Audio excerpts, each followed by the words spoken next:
Greetings everyone and welcome. I'm your host Captain Rye, and today's video I had meant to get out to you last week. However, certain circumstances conspired that were covered in my episode of the Captain's Table. But that's alright, I've got the video for you now. Today's video comes to us courtesy of Captain Irons. And Irons is playing in the Tier 10 US destroyer, the Gearing, here in World of Warships. As the battle gets underway, it's Ice Islands and it's Domination Match Mode. And Irons is headed up towards the A cap point. As you can see, the enemy team is already in the process of capturing the B cap point, and they have a pretty sizable lead. If you look at the minimap down there, and yes, I know I like to keep it small for reasons, mostly that's how I like it when I play, and I keep forgetting to increase it when I record videos. But if you take a look at the minimap down there, you will notice that the team is splitting A, C, and there's only one friendly ship going to B. Now, that's a bit of a problem because it's not a destroyer. And because it's not a destroyer, the enemy destroyers at B are easily going to spot it, and any of the battleships in the back there are probably going to be easily able to cause it problems. Friendly team manages to secure the C cap point. This is a little bit surprising that the enemy team wasn't able to get down there that quickly, but that's going to give Iron's team a points advantage, at least initially here early on, by allowing them to start accumulating the points. They do manage to get in and stop both the A and B captures, but look at the number of torpedoes headed in that poor cruiser's direction. He's going to have some serious issues if he doesn't motor on out. Irons manages to get his torpedoes away. He's got torpedoes through that smoke screen there. Enemy cruiser, the Zhao, pops up there because he's firing. He's definitely close enough. He does manage to turn, but not enough. Gets hit by two, and that's going to be the end of that Zhao. So first blood goes to Irons here, and more importantly, he takes out a fairly dangerous cruiser. The Zhao, known for stealth spamming high explosive at long range. Can't stealth spam that high explosive anymore, but it does have some pretty good long range, and it does have some pretty good high explosives.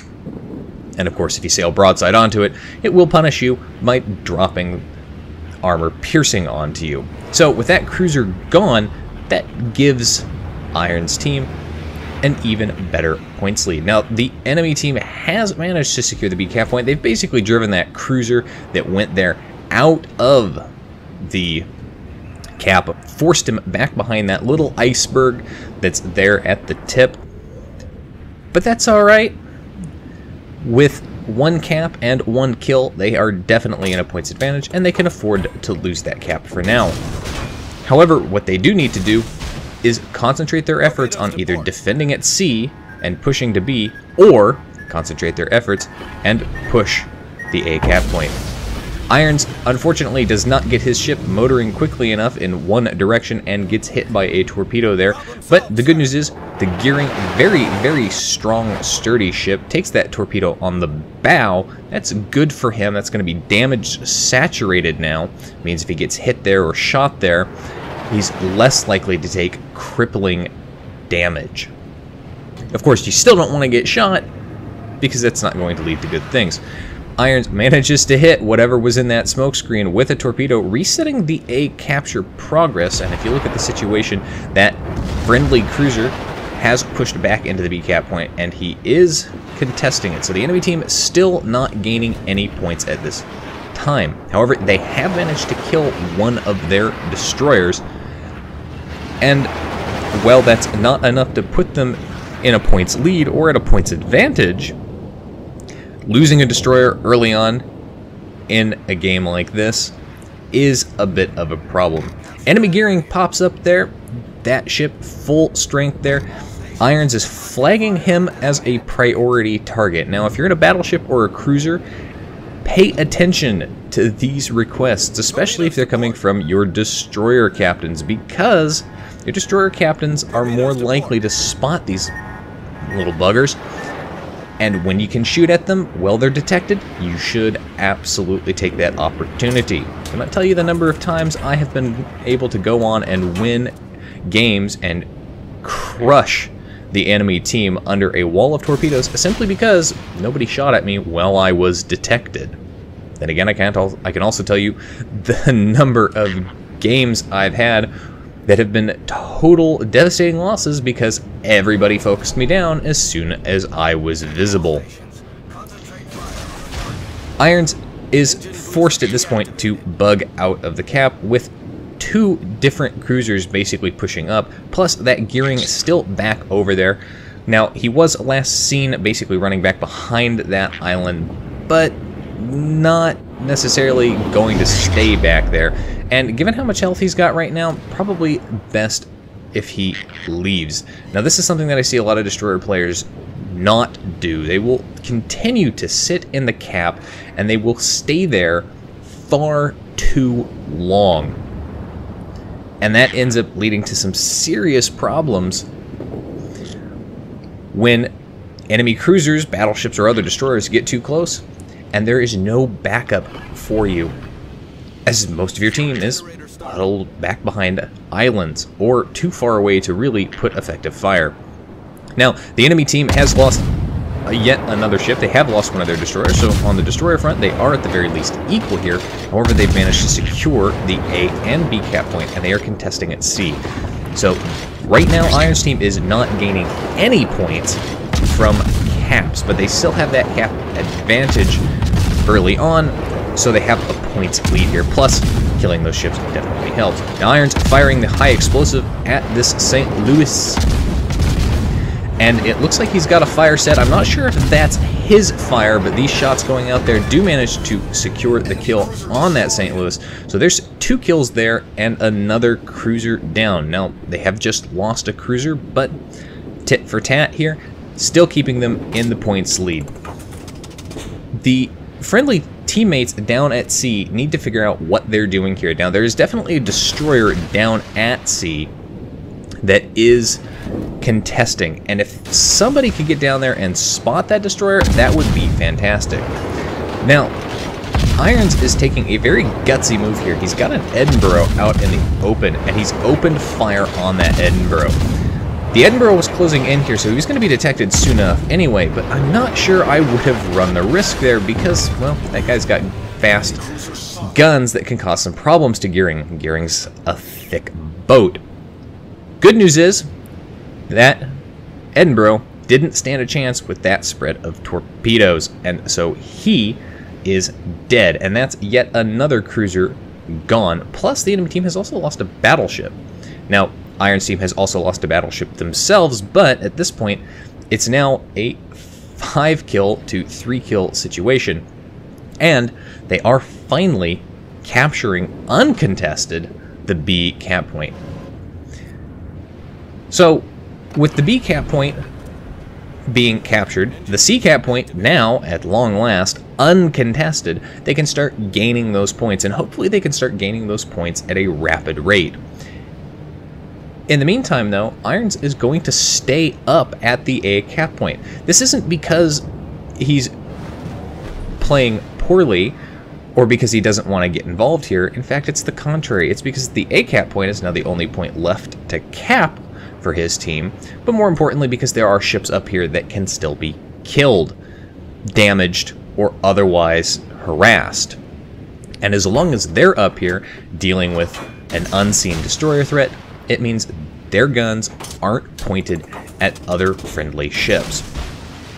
And the reason I point that out, and I say that, is because I can't tell you the number of times I've been in a battle where people have told me that being up at the A cap point isn't helping the team. It's all about the dynamic, especially if you're in a destroyer. Being up here, in this case, is helping the team by creating a distraction or a diversion, forcing these ships to press forward and attack or engage otherwise ships they can't see, instead of turning and heading down to the B cap point and engaging the ships that are down there, especially when you consider, looking at the minimap, that there's a cruiser that is effectively sitting broadside on to a Yamato.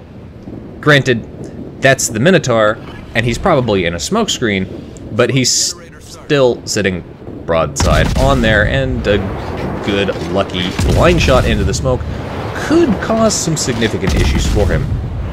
Irons manages to land a torpedo on that Yamato. Unfortunately, Yamato, for as big a girl as she is surprisingly nimble and does manage to dodge all of the rest of them there. So Iron pops his smoke screen and starts laying into this guy with high explosive.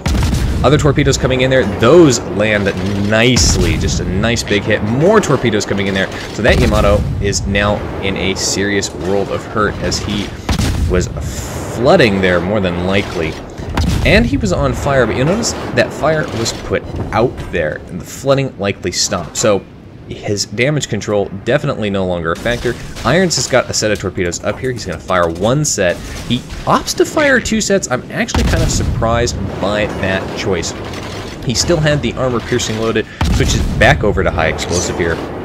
But notice that Yamato doing what the Yamato does, and that is preconceived notions about battleship sizes not being maneuverable as he starts turning hard and away. So that first set not going to hit.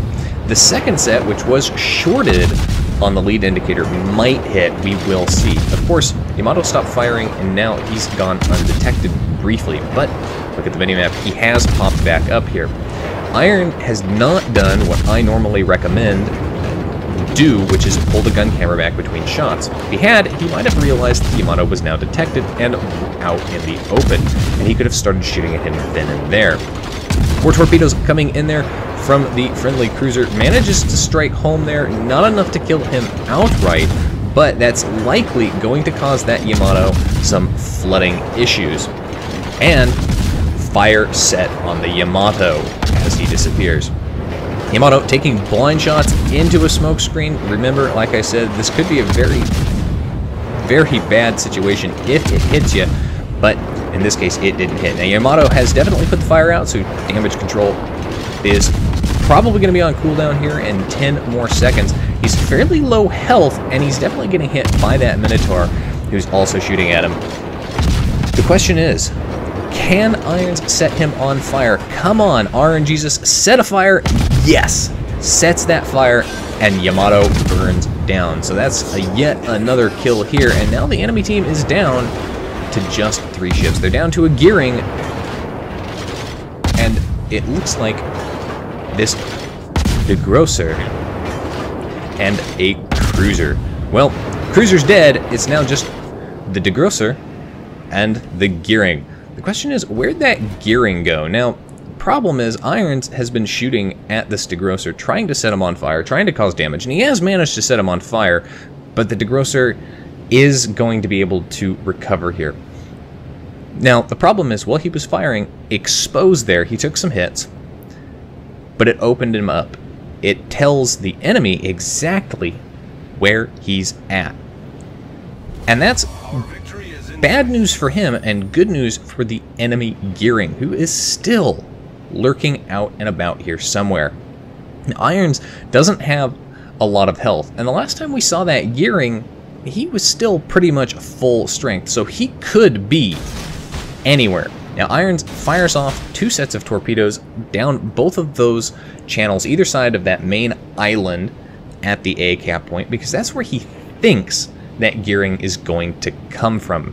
But again, that guy could be coming from anywhere, and personally, I probably would have saved those torpedoes and tried to use them on the degrosser here, because he's going to have to come down between those islands there, or effectively beach himself and lock himself into a corner.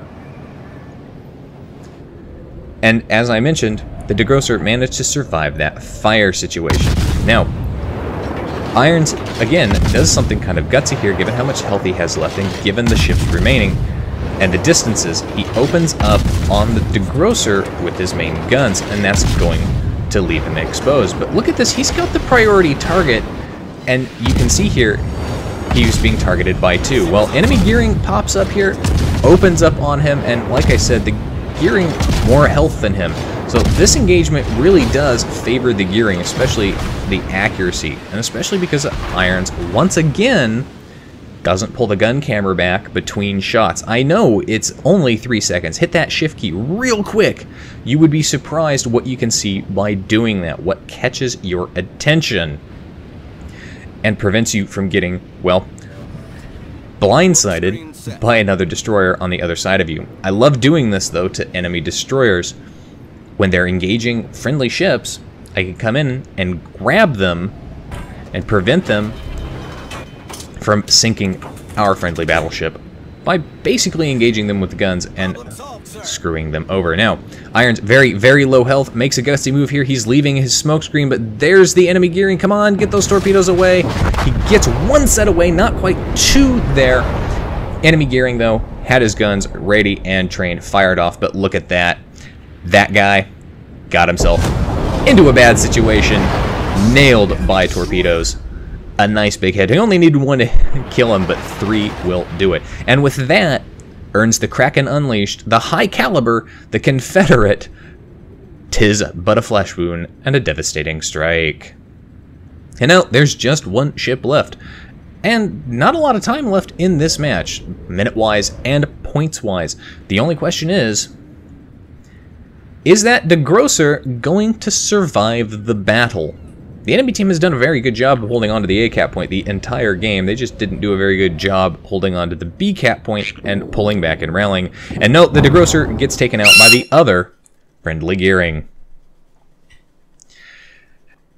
As mentioned, 171,776 damage done in that game. Devastating strike, Confederate Kraken Unleashed. 'Tis but a flesh wound, first blood, and high caliber in that game. Those 5 kills, especially right there at the end, getting that kill on the gearing, just pure bliss, and a very well-played game by Captain's Irons. And, of course, you would expect to see a score like that. Top of the team for XP earned at 2,600 base, but look at that. The top 3 players on his team earned over 2,000 base XP. Now that is a really, really good team. If you ever see that situation, you got to compliment those 2 guys because they really also played their hearts out there. Anyway, that's it for today's video, folks. If you liked the video, hit that like button, hit the subscribe button, leave a comment down below. If you'd like to get semi-regular channel news and updates, you can do so by liking and following me on Facebook. If you'd like to help support me and the channel, you can become my supporter on Patreon. If you've got a replay like this one that you'd like to see featured on my channel, you can send it to my email. And if you'd like to watch me play various games live, you can do so by following me on Twitch. You can find the links for all of those in the video description down below. And as always, I'll see you next time. This is Captain Rye, signing off.